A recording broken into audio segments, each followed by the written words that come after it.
Welcome to Fresa Technologies YouTube channel. In this video, we are going to see how to view account COA mapping on organization in the Fresa application. Initially, we have to log into Fresa application.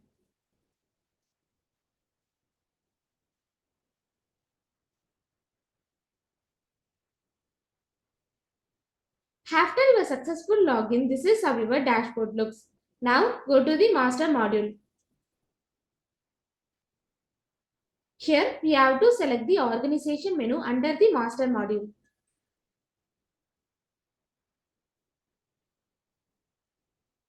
On this organization list page, we have to enter the required details. Then we have to click the submit button.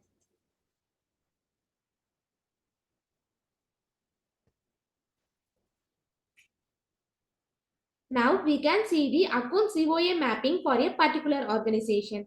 If you want to add this page as a favorite, here we have to click the favorite button. Then it will be added to the bookmarks. This is how to view account COA mapping on organization in the Fresa application. Thanks for watching.